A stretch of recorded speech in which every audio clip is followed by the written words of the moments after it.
Hi guys, I want to give a quick shout out to the sponsor of this very first podcast, which is Anchor. It's free, it's easy to use, and it includes tools to edit and record from your phone or computer. Anchor also has this cool thing where they distribute it for you, whether it be on Spotify or Apple Music. And one of the very cool things they do is they set you up with sponsors so you can get paid for people listening to your podcast. It's basically everything you need in one place. So if you've always wondered about starting your own podcast and you were wondering what's the easiest way to do it, Anchor is definitely the easiest way to do it. You can either do it by downloading the app or visiting anchor.fm to get started.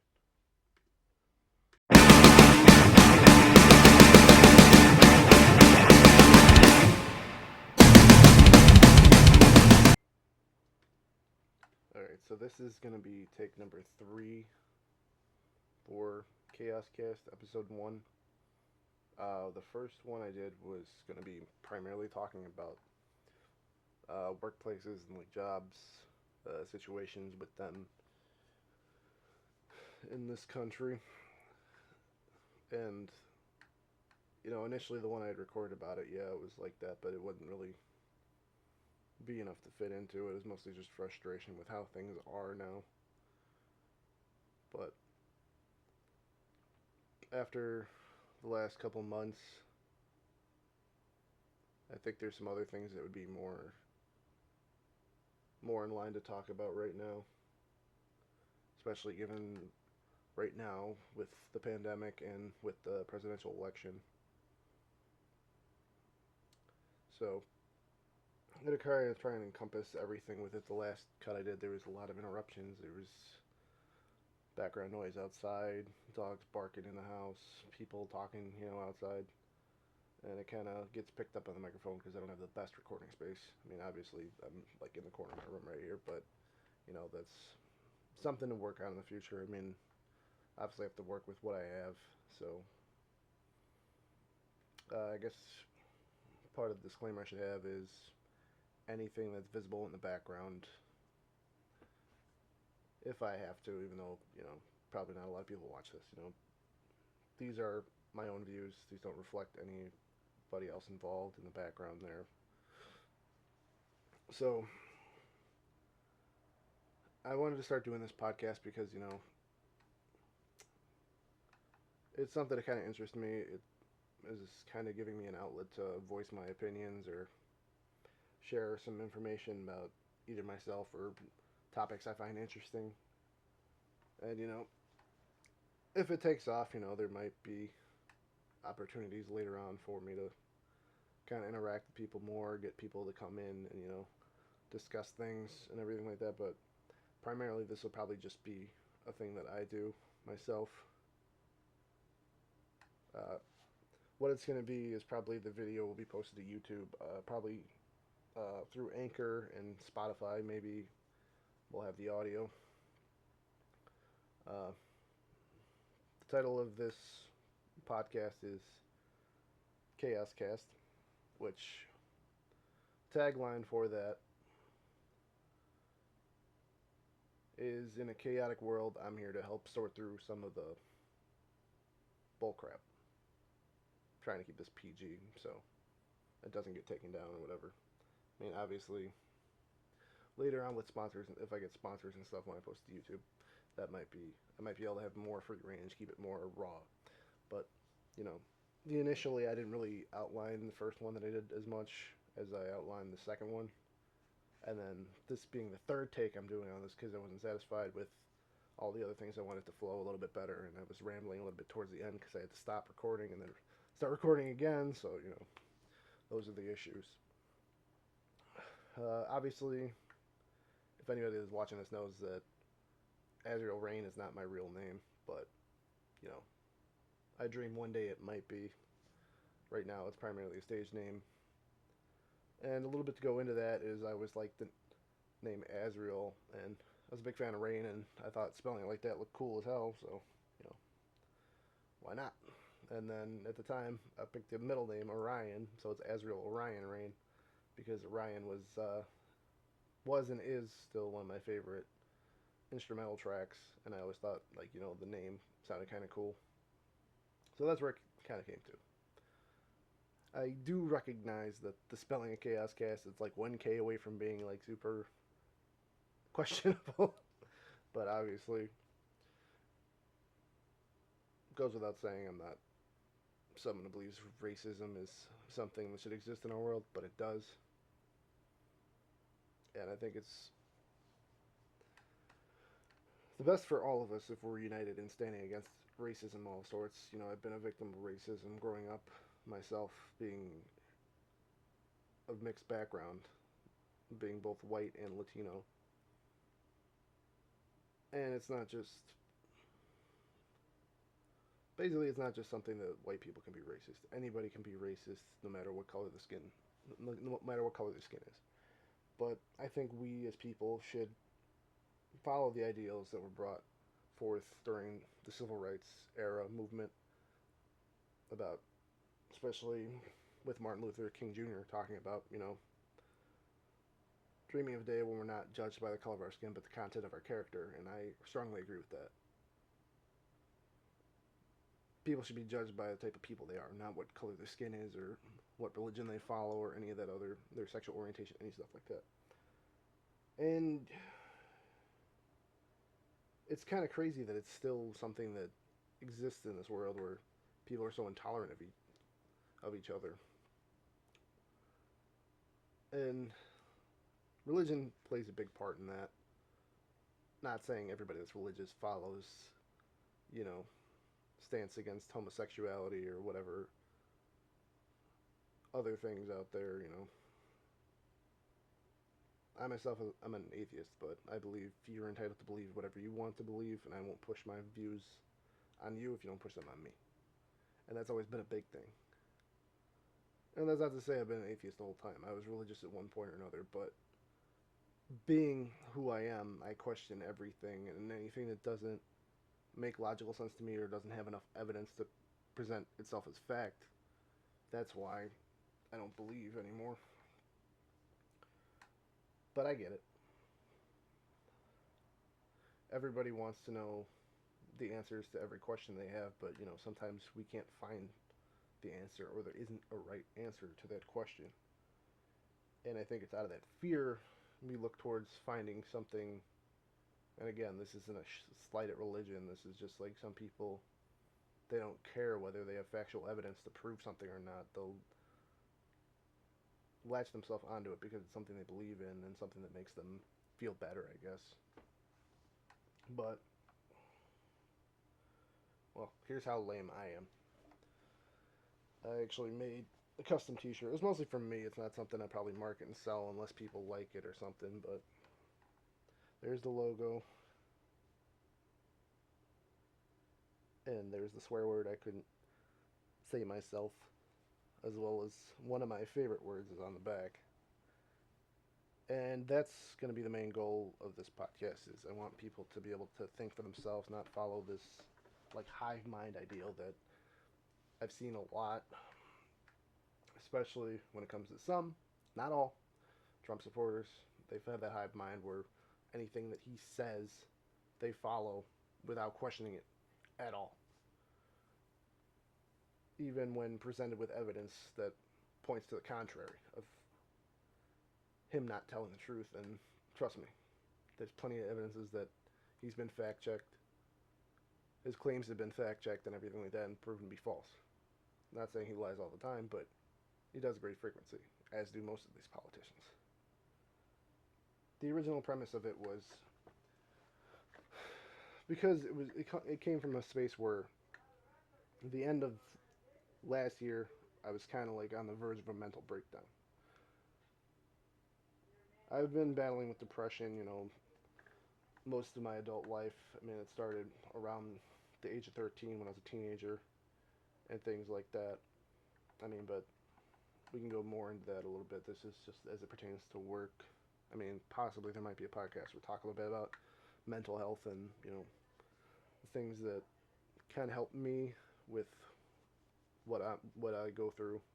But it was at that point in time, you know, where it kind of was like I was at a good point. It was probably because I was at a good point in my life. I had a job that I didn't particularly like, but it paid me a good amount of money. It made a lot of things possible. I mean, in the end, they were a lot of materialistic things, and I just wasn't as smart with the money as I should have been. But it kind of learned. Well, I kind of learned that you have to. It's going to be a hard thing to do, but you have to find a company that actually cares about its workers, and they don't just see you as you know what's the word I'm looking for here. They don't see you as just dollar signs. You'll make money for them, but a lot of time they don't want to spread that wealth with you, and you know they'll pretend they'll be like, "Oh, we're family, we're family. We think of you guys as family," but then when they're ushering you out the door, oh, it's just business. I was like, well, you got to decide which one it is. It's business or it's family, but don't lie about it. And it was at that point, probably it started sooner than that, but it was like more the middle of 2018. I spotted like something was wrong, or well, no, middle of 2019 was when things started to go wrong. You know, because losing a big contract like that, obviously the work isn't going to be as there isn't going to be as much of a workload as there was before that. But the way they kind of went about it, trying to hide that fact and everything like that, and just started cutting our hours, and then around the end of 2019, probably like the middle of 2019, they started laying people off and cutting our hours and everything like that. And it was that point, I was seeing that like my financial stability was like slowly slipping out of my fingertips. It that compared with all the stress of not sleeping as much because I'm working like six days a week, 58 hours a week, maybe sometimes even more than that, getting that Sunday overtime and everything like that. I mean, the job itself, the high pay rates was only possible because of the union, which is what they've been trying to do away with for a long time. Because I connected with a lot of the guys that have been there for a while, and I hear all these stories about how things used to be and their frustrations with how things are now, and it's understandable. I mean, I started out in one position, got promoted, and then got promoted again, just for the beginning of this year to drop all the way back down to where I started, and then getting laid off myself for 3 months, roughly about 3 months, and then getting called back for what they told me was to work 2 more weeks and then go back on unemployment, which I said, yeah, whatever, because if I say no, then I get cut off unemployment. And at that point, unemployment, you were making more money than you were when you were working at a job. And to me, that was just a kind of a slap in the face that it's a, you know, because after that, they kept me on longer than 2 weeks. They never gave me a definitive answer how long they wanted me to stay. It just kind of held me hostage, essentially, because I couldn't, just up and leave because they said 2 weeks only, and then they kept extending it. I couldn't go back to collecting unemployment. But I was like, when you're only working 32 hours a week, and you got bills to pay and stuff like that, and you're getting more money from the federal government, or in this case, the state government, for unemployment, and especially when you live in Illinois, the state government giving you a good chunk of money for unemployment with how high the taxes are, especially here in Cook County, it's insane. I mean, I was getting paid more on unemployment in 2 weeks than I was making working 2 weeks, and that was because of 32 hours. If you're backed up to normal hours, it'd be fine, but it wasn't. So I made the decision. I didn't want to stick around because there were a lot of changes going within the company that I didn't agree with, and I had a negative outlook for the future with the company. Not just because, 2 promotions that I'd lost so much money in that process by having to be bumped back down to where I started. Because when you start with a company, you want to like climb up the ladder. You want to keep going till you can find like a good spot where you settle, where you like the job, you want to stay, because the money's there. You can support yourself, you can support your family if you have kids and stuff like that, and it all makes sense in that aspect. But I made the decision to quit. I decided to take my vacation money and my 401k money and take some time off, because I've been working since 2010 nonstop. had like maybe one vacation, like one legitimate vacation, because I could actually afford one last year. But part of that also had to do with my mental health. I needed a break from all that stuff so I could stop having my hair turn blonde and gray and stuff like that. And obviously with my depression, that wasn't helping either. So I took this time to kind of like reflect on myself, and in the end, I kind of wasted that time because it's like now I'm at that point where it's like the bills are catching up, and if I'm not finding something good that can support all the bills that I have to pay, I'm kind of screwed. So I started part time working right now, but I've been at the job for 3 days now, and I've only worked 8 hours between those 3 days. So I bought a new pair of boots because I need a new pair of like safety boots that would be like comfortable to keep me on my feet all day. And this first paycheck that I'll get next Friday probably won't even cover the cost of those boots, which is insane. So now I'm kind of like scrambling to find something better. And it's kind of like let me just say it right out right. I hate job hunting process for the simple fact it's a lot of you can put your resume, but they want you to fill out all the information anyway. And it's that constant repetition of doing that every time for all these jobs, it just gets to you. You're sick of it, especially when it's most of the time jobs don't even tell you like how much they're gonna pay you. You have to wait until you interview them or anything like that. And to me, that's just a waste of time. It's like if you're upfront about it. I mean, obviously it's better that they don't post it because it gives you like room for negotiation.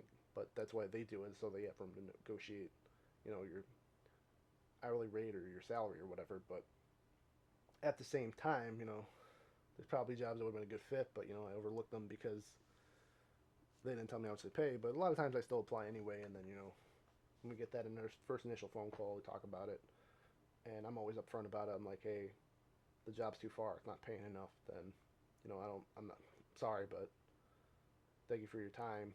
I mean, I don't want to waste a bunch of time. I don't want to waste my time. I don't want to waste their time.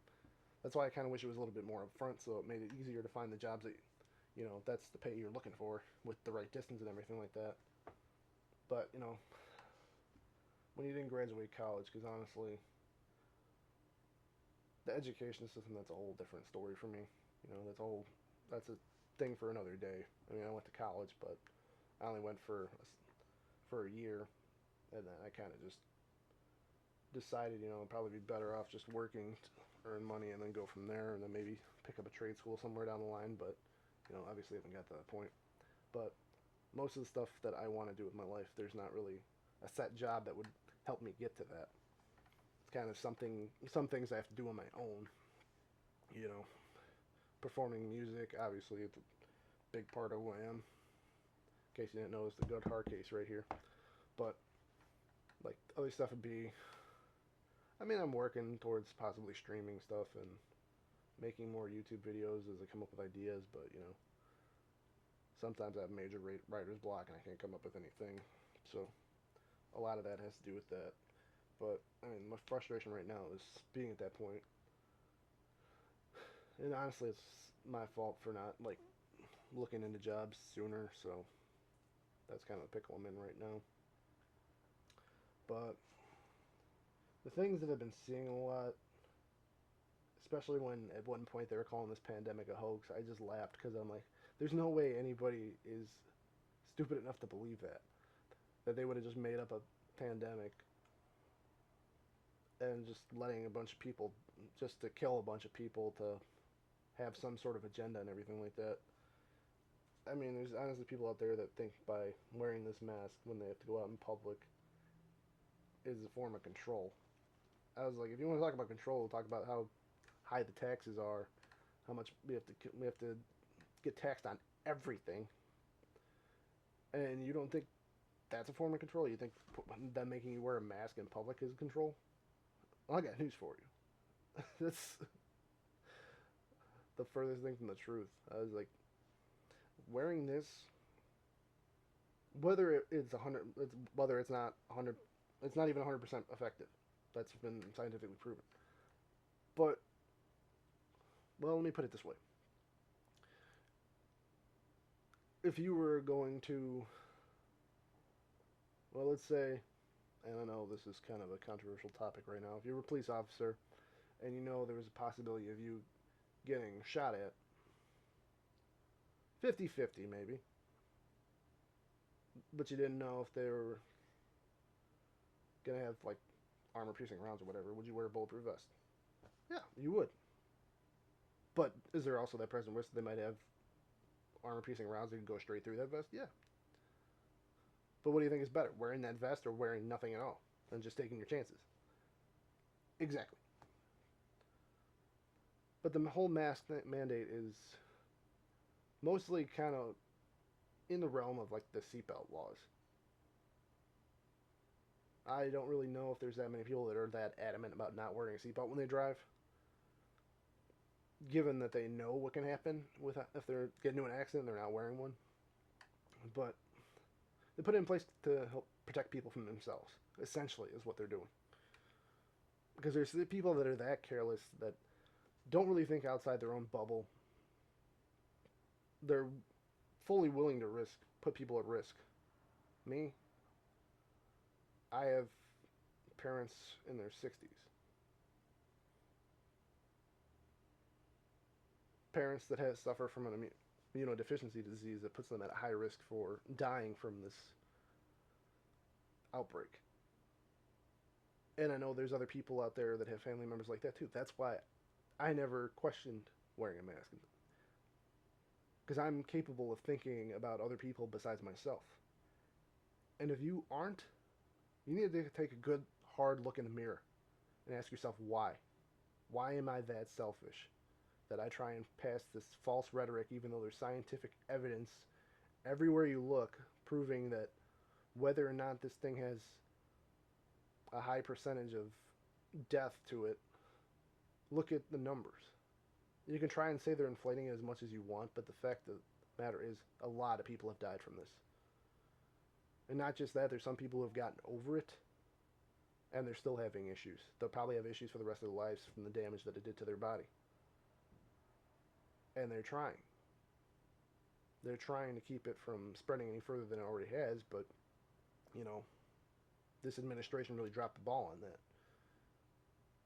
They had a pandemic team in place after Obama left office. Trump chose to get rid of that. And even though at the end of last year they knew people had told this administration how serious it could become, and they weren't quick enough to act to it. And that's why we're in this position. But it's not just them. It's the people that decided that, oh, this is a hoax, I don't care. The people partying in Florida weren't taking it seriously, spreading it around carelessly. If they had listened from the beginning, we wouldn't even be here right now. We possibly could have returned to our normal lives because it would have been contained. There might have been a resurgence, but not as bad as it has been. And that's the biggest thing. So you can blame them about closing down these things and everything like that, and it's been devastating on small businesses. Nobody can deny that. It's been devastating to the economy, it's been devastating to the small businesses, and I feel for them. I really do. But they went through the one stimulus package, we waited for another one, but because of politics on both sides, didn't want to do anything until the election's been decided. And you could pick whatever side of the aisle you want to sit on. You want to sit on the left, you want to sit on the right. I'm going to continue to sit in the middle. Because I know, whether it's Democrat or it's Republican, they all lie. They all do whatever fits their rhetoric, whatever fits their own self-interest. I mean, if you want to tell me that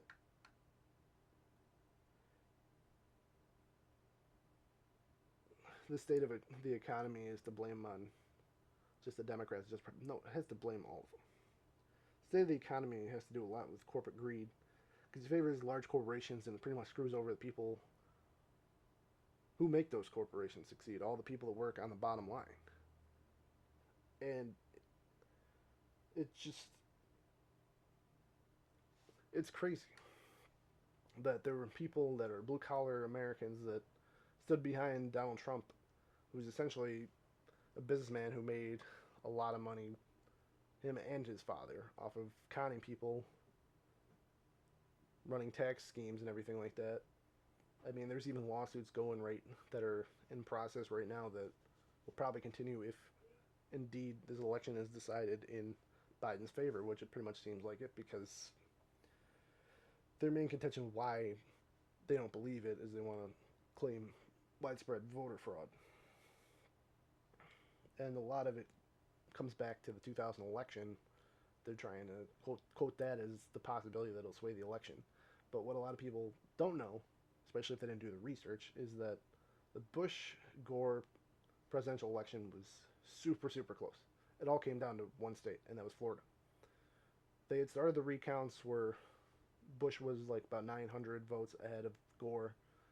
After the initial recount, it dropped down to about 500. And that what it ultimately came down to was that a Supreme, because of missed deadlines and everything like that, the Supreme Court voted 5-4 to stop any further recounts. And that was a controversial decision because they wanted to finish the recount so they could see exactly what the margin of error was, or what, since it already had went from 900 down to 500. If they would have continued with the recount, how much further down would it went? How much closer would it have been? But ultimately, we know the outcome of that. Bush became president. Gore conceded the election. But what you have to understand about this election is it's not the same. There's too many contested states for one to be the deciding factor in it. As it went, where they called it for Michigan and Wisconsin for Biden, all he had to win was Nevada to get the 270 he needed from the Electoral College. So if Trump won Alaska, Pennsylvania, and Georgia, and North Carolina, it wouldn't have mattered. He would have been, I think, at least 2 votes short, I think. Don't quote me on that. You probably have to do the math on that. But what they talk about is the voter fraud, is what they're claiming right now. But, there's too much effort in that to sway an election. Not to mention that voter fraud is a felony, and you're trying to persuade me that, a couple votes might sway this election when they won't. I mean, the only reason why one vote decided the election in Florida in 2000 was because of the Supreme Court. It's 5-4. So that one Supreme Court justice's vote is what changed the outcome of the election. This, you're talking about millions, possibly tens of thousands of votes separating both candidates. And you're trying to convince me that there's that many people, or they try and dupe that many false ballots to sway the election. There's no evidence of it. And there has been voter fraud in the past. That's undeniable. I mean, but the thing is, they latched onto the mail-in voting as being possible for the most fraud. But here's the thing. There are 5 states that primarily do mail-in voting, and they've had 0 cases of cheating. That's Colorado, Hawaii, Oregon, Utah, and Washington. And in a 14-year span, there was only about 31 impersonation cases where it was people pretending to be other people to vote. But, it's very small number. Voting twice is easily caught. There's 1 case of fraud caught in the 2016 election, which, let's be honest, one of our votes is not going to change the outcome of the election at all. And that's because of the Electoral College. Which, if you don't fully understand what the Electoral College is, it's basically whoever wins the popular vote of that state, they get the electoral votes for the presidential candidate. Which the electoral votes are based on populations of states. That's why states like Texas and California have so many votes. They're 2 of the most populated states in the United States. In the terms of voter fraud, since the 1980s, there's only been about 1,071 cases of voter fraud. And the percentages that I believe it was the Heritage Foundation found out was like 0.0004% to 0.0009% of voter fraud. That is a very, very minute number. And a lot of these claims they come without evidence. They used the one where they talked about the ballots that were burned, which were not real ballots. They were test ballots that they were burned, and that's been debunked already. And of course, the biggest question is with the mail-in voting, why like all of a sudden, you know, they started seeing more votes for Biden than Trump. And when you think about it, who was more likely to mail-in vote, the Democrats or people that were supporting Trump? Trump, who openly denounced it and said it was easy to be capable of fraud, but said absentee voting was okay, when really absentee versus mail-in voting, there's not a big difference between the two of them. And the verification is pretty much similar. If you want to talk about possibly changing the outcomes of the election, then you should probably think more about, instead of fraud, talk about voter suppression. And voter suppression happens a lot more widespread than voter fraud. I mean, they do, sometimes states will do voter purging where they eliminate people from the voter registration who possibly haven't voted in a few elections or something like that. But regardless, takes them off the registry, so, they might not be able to vote in that particular next election for whatever reason. There's cases where it's like people don't, I think you are barred from voting if you have a felony conviction, but there's people that got barred from voting without even having a felony conviction. And then there's also another thing, if you haven't heard of it, it's called gerrymandering. Gerrymandering is when they redraw state district lines so they can make them so they, can kind of favor one party over the other more so that, they can get a stronger vote for whatever candidate they're trying to get elected in that particular state. And it's not just one side, both sides do that. And I think it should be outlawed so, they can't give one particular group in any state more sway than the rest of them so that everybody's collective vote can count together. And, that's where people think the Electoral College doesn't work because, it does kind of disenfranchise people who live in rural areas because their populations aren't as big in those areas as they are in major cities. So the major cities, they get more sway when it comes to getting the Electoral College votes for their candidate. So it's definitely something to look at. I mean, if you want to talk about things that are questionable, you can look at the months leading up to the election, how Trump took funding away from the United States Postal Service, knowing full well that, because of the pandemic, there's a good chance that a lot of people are going to be mailing their vote instead of, going to the polls because, like I said, some people are concerned about the well-being of others as well as their family. So that's why some say, if you went to the polls, that's fine. That's not a shot at you either, you made that choice. It's within your rights to make that choice, but knowing that a lot of people, especially Democratic voters, were going to be mailing in their ballots, it seems a little odd that you would defund the U.S. Postal Service, which are the ones who would be delivering the ballots. And the whole thing with it is if they were postmarked, if they were mailed in on time, whether they arrived late or not, they would still be allowed to be counted, which I think is fair, as long as they're post-dated or whatever like that. But in some states, because they govern themselves in some aspects of it, there's at least 32 states that will not count late mail-in ballots, whether they're postmarked before election day or not. And that's what happened. There's a bunch of ballots that got lost in the mail that weren't delivered on time. And what's the reasoning behind that? They've been cutting funding for the USPS. So they weren't working overtime. They got rid of a lot of machinery that helped like sort mail and stuff like that. So there wasn't the opportunity to get there. I mean, some of the states could have planned to add to and started counting ballots earlier, but the kind of influx that you saw where it was in Trump's favor and then switched to Biden was probably because, not fraud, but because a lot of Trump supporters probably went to the ballots to vote in person because Trump had spewed honest crap about mail-in voting, so they didn't want their votes to be turned into fraud or whatever. And the Democrats would obviously mail in their votes. But what happens when that happens? When you got mail-in votes and you got in-person votes. The in-person ballots, those get counted first.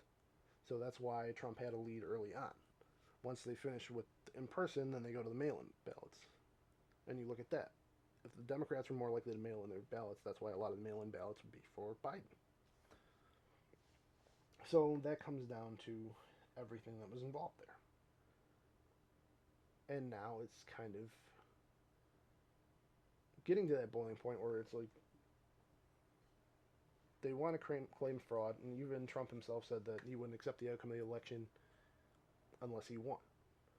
Whether he was joking about that or not, which most of the time he just says things, and then when it comes out against it being favorable towards him, he just takes his back and says, "Oh, it's sarcasm," or he has any of his supporters or people that work in part of his administration trying to clarify when it's clear as day what he said. And this whole battle between this administration and the media, I mean, I understand that every news station lies.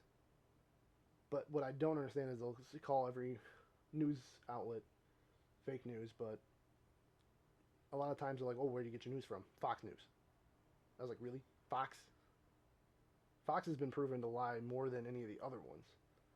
And a lot of the time, that comes down to the fact that most people don't watch the news. It's the news usually presents these stories that they don't have all the facts on because it sounds more interesting that way than the actual truth. It's just like essentially the same thing as clickbait, misleading title or whatever like that, so it gets you to click on it or listen to it and all that stuff. And that's usually what happens. It's the same thing with like some scientific research, why it might come out and be debunked later on, because sometimes they don't run the necessary tests they need to 100% confirm it. Because if you understand the scientific method, you know, a lot of it's trial and error. You might not get the same results every time. But because of the pressure to put those reports out, they sometimes don't go through the rigorous test process that they should. It's the same thing with the news. They might not have all the facts right away. They might just be pressed to put the story out before they've looked at every aspect of it that might be lies and what's actual truth. And, you know, that's what a lot of it comes down to. I take the news with a grain of salt. You know, if I find it questionable, I do the research myself. And in doing this, I did a little bit of research about it too. But a lot of this is just kind of explaining some of the things that I've come to understand. But obviously, I'm not part of a news station. I don't intend to be a news podcast. So I don't do like journalist level fact checking and all that research. I mean, these were stuff that a few of these points here, especially the voter fraud, the gerrymandering, and the suppression, you know, I did my research on that. I found a lot of stuff that actually showed what the factual evidence was. And they're acting like, well, they're claiming that the Democrats, the people that voted for Hillary, the way they acted when Trump won, and it was talking about being a sore loser, like Trump being a sore loser right now. The exact same things that they were complaining about people doing before, they're doing now, and that's a tendency between both parties to be hypocritical and denounce each other for doing certain things that they themselves did previously. I mean, they talk about the Democrats trying to block President Trump on whatever things he's trying to do, but they did the exact same thing to Obama for 8 years. The Obamacare that we got was not the one that was proposed.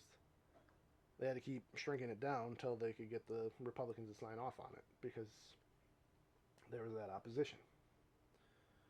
And what's happening right now is you're seeing that.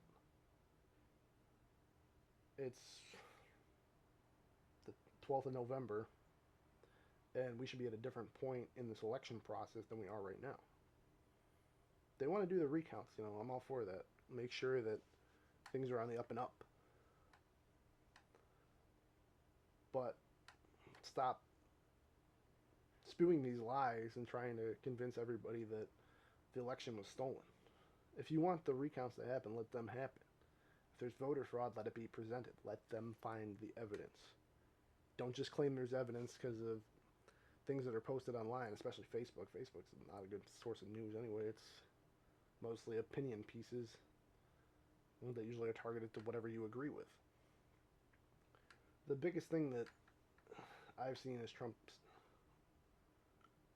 Let me put it this way: Trump tends to only praise people who agree with him or support him, and that's apparent. The second anybody kind of goes up against him, they lose their job in the administration, or if he feels they're not doing a good job, he gets rid of them, which that's the way it should be. But where we're at right now is if you think all the Republican Party stands behind Donald Trump, you're wrong. I've always said, especially when it's come to managers and supervisors at places I've worked before, trying to lead through fear just shows how weak of a leader you are. You try and work by intimidation factor instead of actually leading your team through honesty and respect.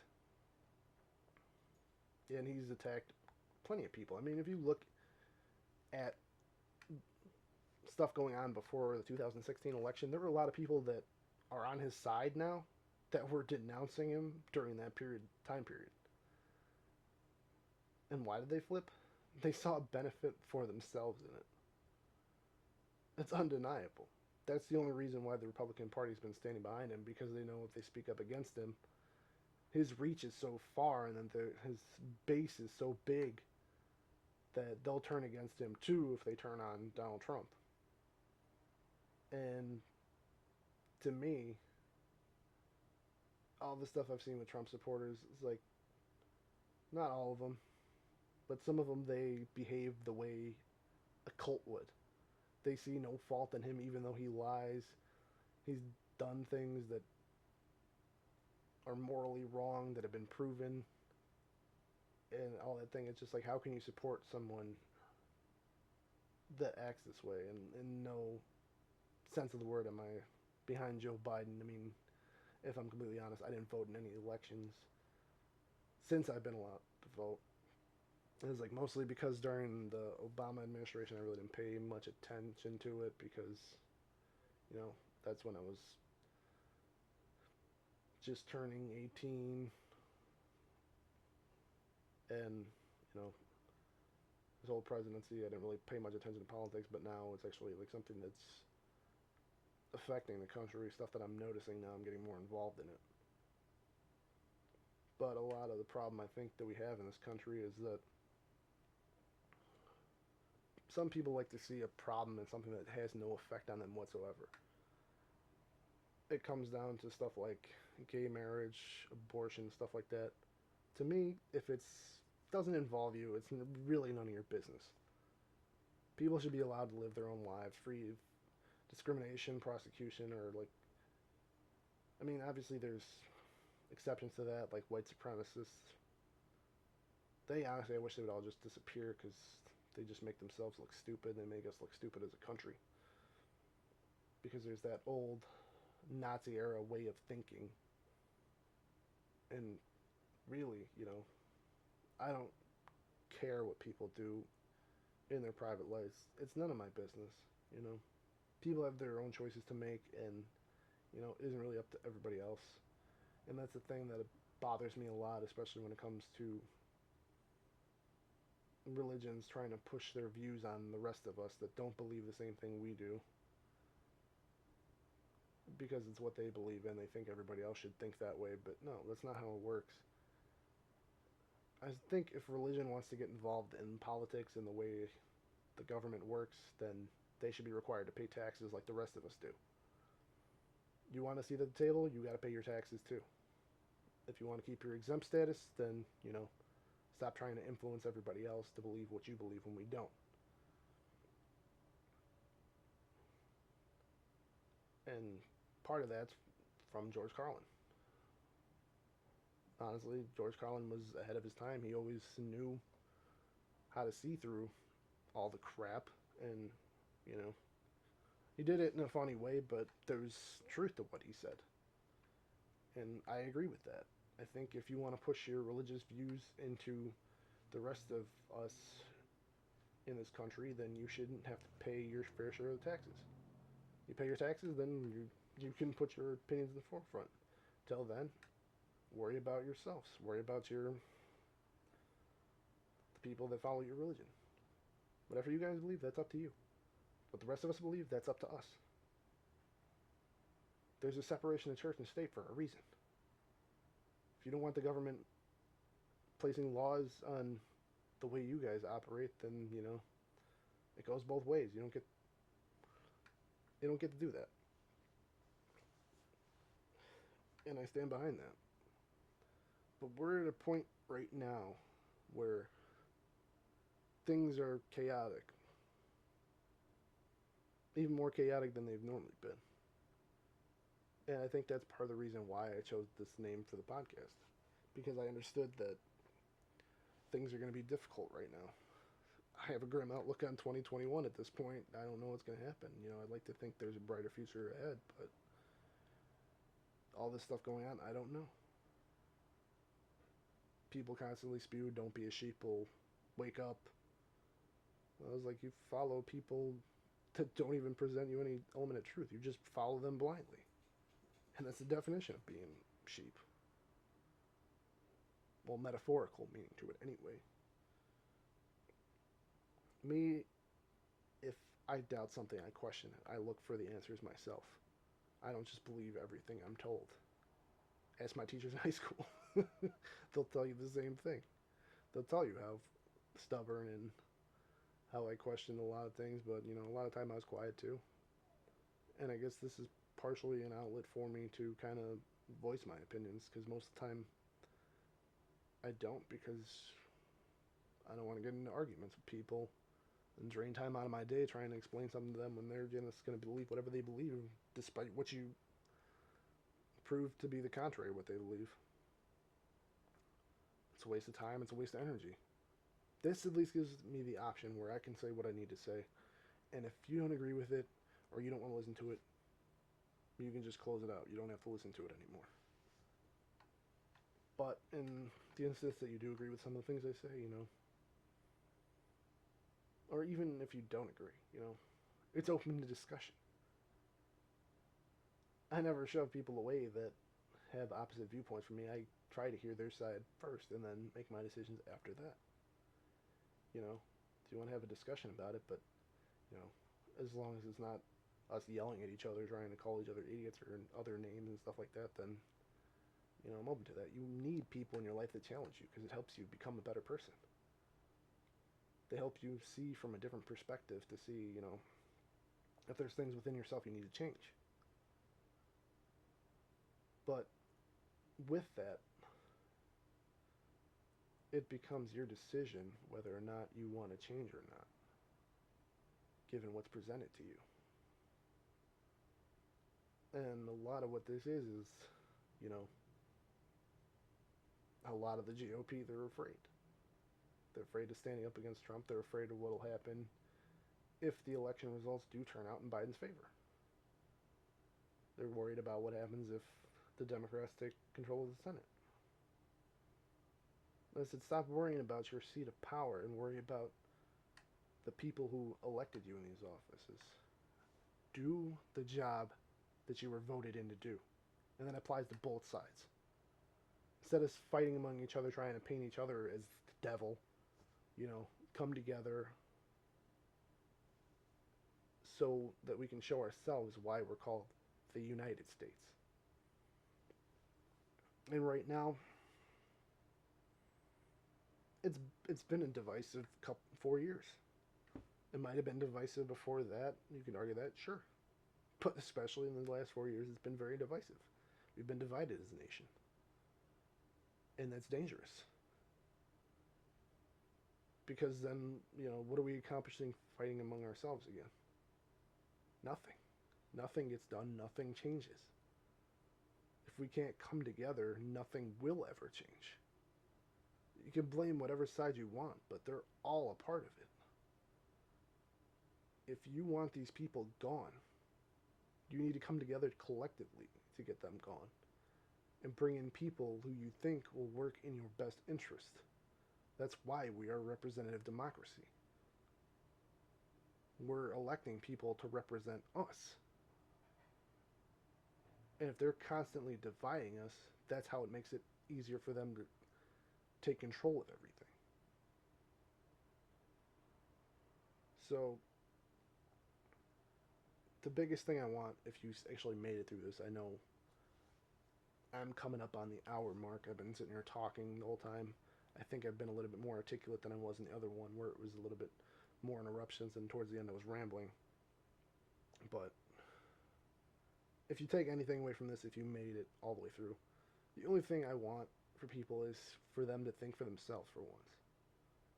Instead of stop following the hive mind, stop listening to all this crap that they're putting in your ear. Do the research. Look for things. Talk to people. Form your own opinions. Don't just latch on to what's popular or what a lot of people are saying. Be able to think of yourself as an individual. See yourself as an individual. And use your brain. Not everyone is as in tune with following the path of logic as I am. I understand that sometimes it affects a lot of my everyday life because I'm trying to do things logically instead of just, going with my gut. And I recognize that fault within myself. But I also understand that thought is very important. And sometimes we take it for granted. We do things without thinking, and how many times have you done something without thinking and it turned out great? I can promise you not a lot. I know there's plenty of things I've not thought about and just done, and it hasn't panned out very well for me. So, please, try to think about things, especially before you say them. Look for the truth. Don't get caught up in all the lies. Don't get caught up in all distractions. Focus on what's the truth. You can sit here and say the truth will set you free, and yeah, you can. A lot of times the truth just makes you feel a lot better about yourself. And knowing that you know in your heart that the truth is presented. You try and undermine it, you can try and put all these laws out to avoid it, but sooner or later the truth always comes out. And so if I can inspire people to do anything, it's don't be afraid to be yourself. Don't be afraid to look things up to try and find out the answers you might be looking for. You might not find them, but at least you tried, So with that, I feel like I kind of rushed through some of the stuff I could elaborate on more, but this is the trial one. This is episode 1. Obviously, I didn't have enough letters because the actual title for it is Thinking Isn't Illegal Yet, but I just thought it isn't illegal yet because for whatever reason that thing only came with 2 Ks. So that's where we're at. If you want to follow my YouTube channel or my Twitch channel, you don't have to subscribe, but I'd appreciate it if you did. I'm going to try and put out more content. I know I haven't put out a lot. I put out reaction videos and that's it so far, but I'm going to try and put out more content. Both my YouTube and my Twitch are both Azrael Rain, same spelling. social media, get around to that more. I mean, if you saw this, it'd probably be posted on my legitimate social media, my real name. So, but the stage name is something I'm trying to like lean into a little bit more. But it's, I guess my final thought for us is the only way that we're going to be able to get through all the chaos is if we're able to lean on each other, if we're able to depend on each other, if we're able to come together instead of pushing each other away. Come together, we can accomplish a hell of a lot more than we can fighting amongst ourselves. So, do your best to be the best person, well, to be the best self that you can be out in the world. If you see things you want to change, work to change them. But also have that openness to accept things that you cannot change. Not everybody likes change.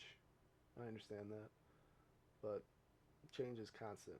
It's pretty much almost unavoidable. But if you're able to keep that open mind to it, I think you'll be able to accept things that don't always go in your favor more often. And it's not worth stressing yourself out over things that don't really matter that much. So, I guess last thing to say is be good people. Be yourselves. Made it to the end. Thanks for listening. And be on the lookout for more from me in the future. All right, so a little background on this podcast. I originally, I love listening to certain podcasts. I've fallen off of it a little bit, but, I feel it kind of helps me a little bit to talk about certain things, especially, with that internal rage that I feel. It helps me get it out and everything like that. So if I was kind of like rambling a little bit in this first one, it's because it is the third take. I was trying to do it in just like one continuous instead of like chopping little bits and pieces together to try and make it perfect. But I feel it's a lot better when it's raw and it's like kind of just on the fly and stuff like that. So if you made it through, thank you. If you do me the honor of giving me a subscribe to my YouTube page, or pass on the podcast if you enjoyed listening to it, you think somebody else might enjoy listening to it, and go ahead and share it to them. Probably you can send them a link to the YouTube channel or to my anchor.fm page. I'm still working on trying to figure out how I can distribute it to like Spotify and things like that. As time goes on, I'll probably come up with new topics to start recording more, but it is at that point where I'm trying to go back into a full-time job again, so it might take me some time to do stuff like that. Plus, I might be working on other things as well, video, streaming, something like that. So just be on the lookout for that. If there's more stuff coming, I'll let you know, and then you can check it out. Or if it doesn't interest you, maybe just give me some criticism. Let me know if there's any topics you might want to maybe hear me talk about. And if I think I have a lot to talk about to fill up a podcast, I'll definitely get a little bit of research done and everything like that. Obviously, I'm not trying to do this journalistic level research. I'm just trying to like talk about the topic the way I see things. And in the end, this really is just like something that I kind of want to do. Either it'll take off or it won't. But if you take the time to listen to it, I appreciate it. And I hope you have a great day.